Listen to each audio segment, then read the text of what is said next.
Dropping NaN rows isn't data cleaning, it's data destruction, and it's quietly poisoning your model's accuracy. A missing income field in a loan application isn't random noise. That blank is telling you something about the applicant. When you drop the row, you erase that signal and introduce selection bias. You will never detect downstream. But choosing the right imputation strategy for every column, mean, median, mode, predictive field, takes hours of domain thinking. Unless you make Gemini do statistical heavy lifting, watch. Let's look at what we actually dealing with.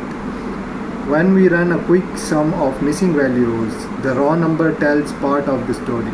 But watch what happens when we plot this visually.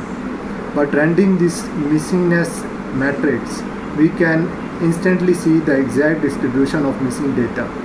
Notice these massive gaps. If we simply drop these rows, you end just cleaning up your dataset. You are completely alternating in underlying distribution and wiping out vital statistical patterns. Our goal is to preserve this structure, and to do that properly, we need to inject two domain context into our pre-processing pipeline.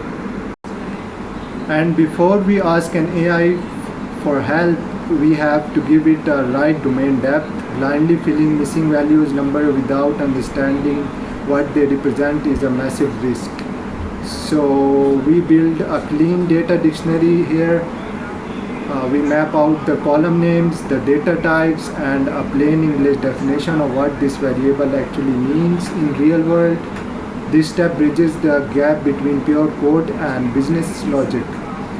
Now we copy this entire schema along with our specific data distribution and we paste it directly into Gemini. We are asking it to do the heavy statistical lifting based on our exact data constraints. Okay, so look at how Gemini breaks this down. Instead of generic suggestion, it evaluates each feature based on domain context we provided. For instance, look at the recommendation for the credit history column. It identifies that missing values shouldn't just be filled with the mode, but rather imputed conditionally based on employment status. For income field, it suggests a predictive field rather than a standard mean, which prevents us from flattering the variance.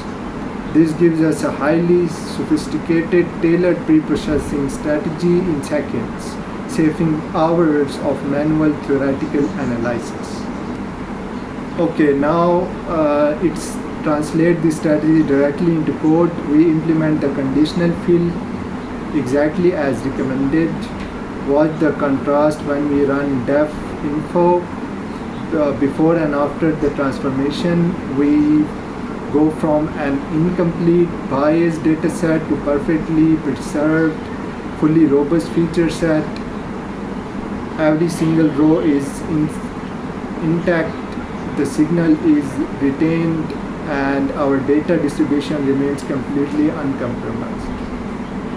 Context-aware imputation ensures your machine learning models are built on solid, realistic foundation. It makes your workflow instantly more robust and your predictions vastly more reliable. Save this workflow and make sure you run your data schema through this prompt before your next training run.